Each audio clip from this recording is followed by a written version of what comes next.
கர்த்தராகிய இயேசு கிறிஸ்துவின் நாமத்தில் உங்களை அன்போடு வாழ்த்துகிறேன். இன்று ஆண்டவர் நமக்கு தரும் அற்புத வார்த்தை ஆதியாகமம் 28:15. நான் உனக்கு சொன்னதை செய்யும் அளவும் உன்னை கைவிடுவதில்லை. Genesis 28:15. I will not leave you until I have done what I have promised you. அன்பான சகோதர சகோதரிகளே, ஈசாக்கு ரெபேக்காள் தம்பதிகளின் இரண்டாவது மகன் யாக்கோபு தன் அண்ணனாகிய ஏசாவை 2 முறை அவன் ஏமாற்றி தன் பெற்றோர் அறிவுரையினால் தன் மாமாவின் வீட்டை நோக்கி நடக்கிறான். இரவு நேரத்தில் ஒரு கல்லை தலைக்கு வைத்து உறங்கிக் கொண்டிருக்கிறான். இரவு நேரத்தில் ஒரு சொப்பனம் காண்கிறான்.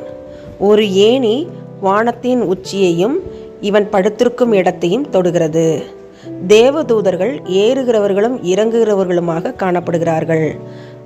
ஏணியின் உச்சியில் நின்று கர்த்தர் இவனுக்கு கொடுத்த வாக்குத்தத்தம் தான் இன்றைக்கு ஆண்டவர் நமக்கு தந்த வாக்குத்தத்தம்.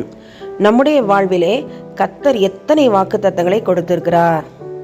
கர்த்தர் அத்தனை வாக்குத்தத்தங்களையும் நம் வாழ்வில் நிறைவேற்றுவேன் என்று இன்று நமக்கு வாக்குத்தத்தம் கொடுக்கிறார்.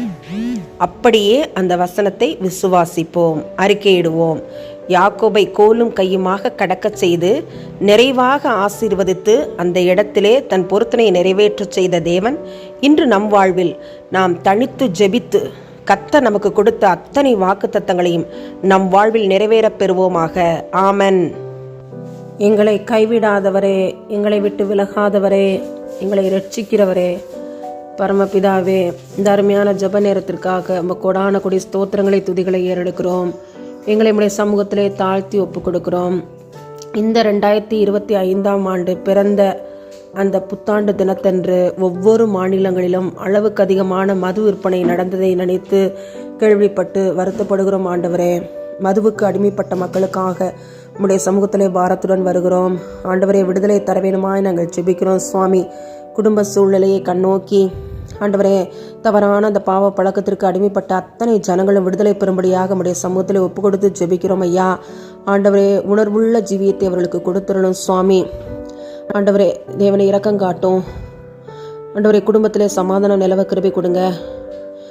அப்பா மகன் குடிப்பழக்கத்திற்கு அடிமைப்பட்டிருந்தால் குடும்பம் எண்ணத்திற்கு ஆவது என்பதை உணர்ந்து அவர்கள் மனம் திரும்ப கிருபை கொடுங்க. சுவாமி, மது பழக்கம் முற்றிலுமாக எங்களுடைய இடங்களை விட்டு ஆண்டவரே, நாங்கள் வசிக்கிற பகுதிகளை விட்டு முற்றிலுமாய் அகன்று போகத்தக்கதான கிருபைகளை தேவரி தர வேண்டுமாய் உடைய சமூகத்தில் ஒப்பு கொடுத்து ஜெபிக்கிறோம். ஐயா, நீர் பொறுப்பேற்று வழி நடத்தி எங்களுடைய ஜெபத்திற்கு நீர் பதில் கொடுத்த தயவிற்காக நன்றி. உடைய அன்பின் கரங்களுக்குள்ளாய் எங்களை தாழ்த்துகிறோம். இயேசுவின் மூலமாக எங்கள் ஜெபங்களை ஏறெடுக்கிறோம். நல்ல பிதாவே, ஆமேன்.